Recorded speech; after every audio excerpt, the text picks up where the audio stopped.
Donc, très rapidement, comme je le disais, le vieillissement de la population en QPV, c'est une réalité, mais on a encore toujours une surreprésentation des jeunes et la présence des jeunes dans les quartiers de petites villes par rapport aux territoires environnants. C'est vraiment important parce que, par exemple, des fois, l'émission locale nous dit, ben, finalement, il y a très peu, c'est un quartier petit, donc on n'a pas besoin d'intervenir plus particulièrement sur ces territoires. En fait, quand on regarde d'un peu plus près les données, on se rend compte que finalement, il faut avoir une concentration plus importante des missions locales focalisées pour regarder plus particulièrement les publics. Donc, on s'est dit aussi que, au-delà de la population de 0,24 ans, comme vous le voyez, hein, c'est 38,5% pour le niveau national, 38,1% sur l'équipe PV du Grand Est, donc on a à peu près la même chose. Et quand on regarde d'un peu plus près, la question des 0,14 ans et des 15-24 ans, ben on a aussi, entre le niveau national et le niveau QPV, on est à peu près sur la même situation. Voilà. Donc, premier élément, hein, on a une population jeune qui est plus importante en QPV que les quartiers environnement et s'intéresser à la part des 0,14 ans et des 15-24 ans. Certains d'entre vous, d'ailleurs, avaient mis en avant votre préoccupation en disant que souvent, on est surtout sur la catégorie des 7 14 ans, 13 ans, on voit bien que dans les quartiers politiques de la ville, souvent, la préoccupation, c'est les plus petits et la question des jeunes adultes. Et on voit comment on travaille cet aspect. Selon les quartiers, on a des réalités très différentes. Comme vous le voyez, on a 123 QPV en Grand Est, et on voit bien que la part, cette fois-ci, est très différente sur les quartiers. Donc, comme vous pouvez le voir, on a des QPV qui ont des 0,24 ans entre 21% à 49,7. Donc, bien évidemment, ça veut dire qu'on va travailler différemment selon les quartiers. Et ça, c'est un élément important. Alors, par exemple, pour donner un exemple, sur les quartiers, les 21,2, c'est notamment un, un quartier à Chaumont où on a un taux très faible de personnes de 0,24 ans et on a un vieillissement très important. De l'autre côté, le quartier qui présente pratiquement un habitant sur deux qui a 0,24 ans, c'est un quartier à Troyes qui s'appelle Bogou en particulier. Donc là, ça nous invite à aborder les choses différemment. Donc, je ne vais pas rentrer dans le détail pour les pourcentages parce que je vous redonnerai des éléments.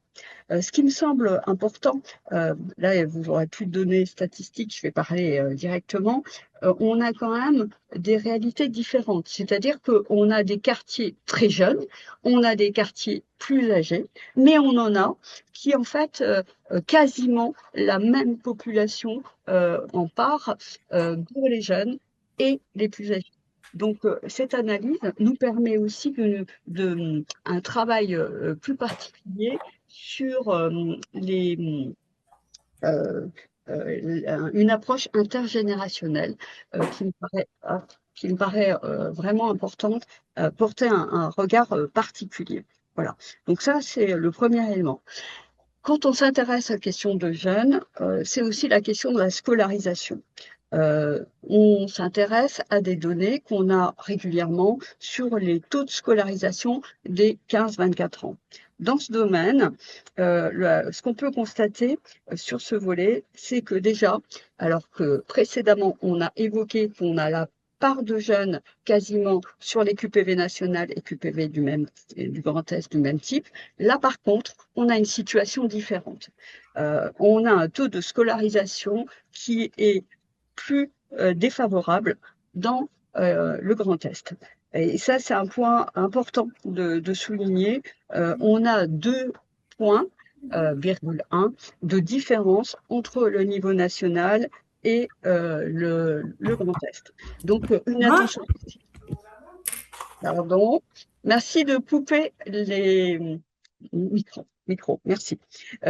Par exemple, le taux de scolarisation des 15-24 ans est au niveau national pour les QPV à 61.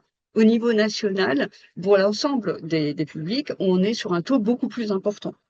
Et sur les quartiers du Grand Est, on a un taux de 58,9.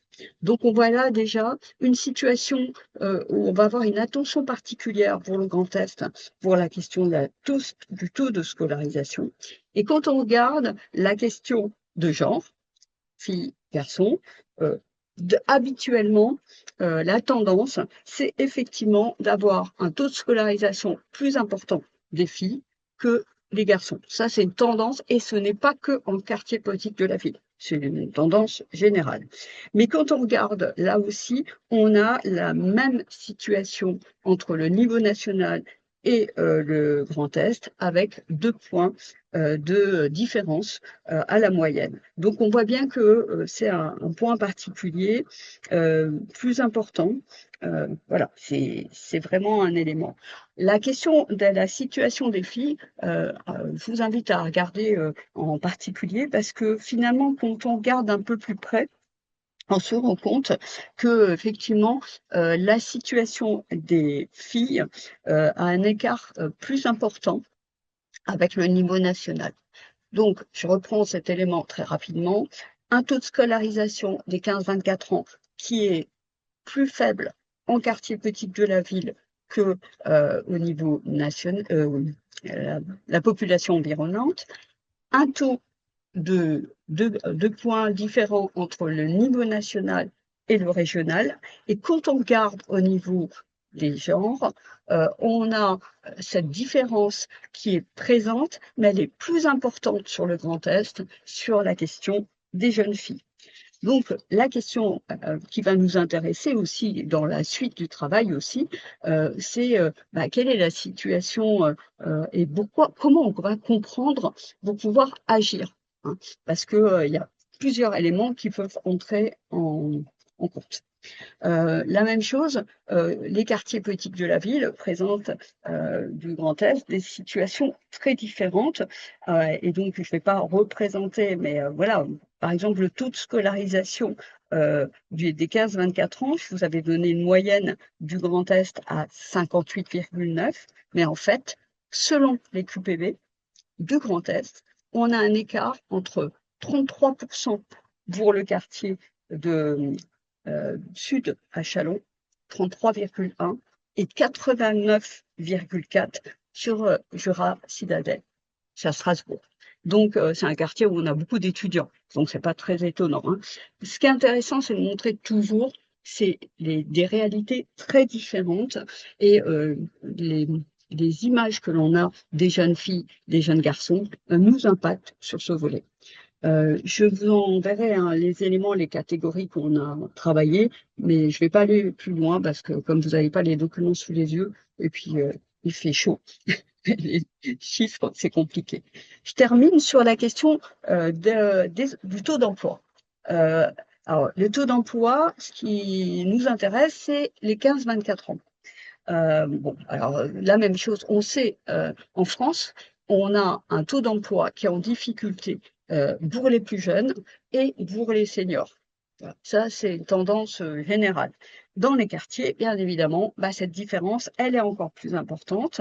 Par exemple, sur le Grand Est, on a un taux d'emploi en QPV qui est à 43,2%, qui a une différence de 4 points avec les QPV nationales.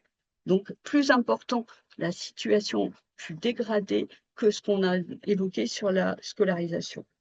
Et quand on regarde les jeunes, là, on a un taux d'emploi des jeunes de 15-24 ans à 24,2%. Donc, un taux très bas.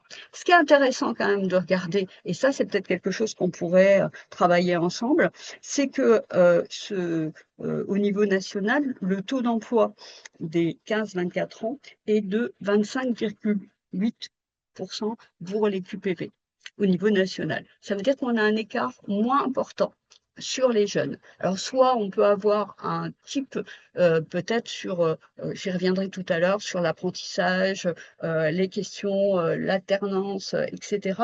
On a un conseil régional qui travaille beaucoup sur ces questions et je rappelle quand même que sur le Grand Est, on a un territoire qui est très marqué sur les questions industrielles, qui peut avoir un impact aussi sur ce volet. Parmi les 15-24 ans, on a des écarts très différents, toujours sur les quartiers politiques de la ville, entre 13,6% à 41,9%. Donc toujours des situations très différentes selon les situations. On ne dispose pas actuellement le taux d'emploi forcément directement entre garçons et filles. Donc je ne reviendrai pas forcément sur ce point. Et je termine sur un point sur la part des 16-25 ans non scolarisés et sans emploi. Et ça, c'est un point qui nous intéresse, qui nous questionne beaucoup. C'est que au niveau national, on a un taux de jeunes de 16-25 ans non scolarisés et sans emploi, où les taux entre garçons et filles est relativement peu éloigné. Sur le Grand Est, on a aussi un écart encore euh, moindre, et c'est surtout, on a un taux encore plus élevé. Donc, c'est une situation particulière, et surtout, depuis certains temps, avec les travaux qu'on mène avec Émilie, notamment sur les cités éducatives en particulier, hein, on s'est rendu compte que sur beaucoup de territoires, on a un taux plus important de jeunes filles sur les 16-25 ans parmi les non scolarisés et sans emploi. Voilà. Donc, j'en termine là-dessus. Le, cette présentation très rapide pour rappeler dans quelle situation on est. Donc, on a une situation du Grand Est sur la question des jeunes, sont dans une situation plus défavorable que les QPV au niveau national. On a des réalités très, très différentes selon les QPV, des 123 QPV du Grand Est, et surtout une situation importante sur la question de la scolarisation, la question de l'emploi et ce qu'on va appeler les NEET, ceux qui sont sans emploi ni formation, etc., un écart plutôt plus important sur le Grand Est et donc une attention encore plus importante sur la question des jeunes, même si aujourd'hui on s'intéresse des fois à la question du vieillissement. Voilà.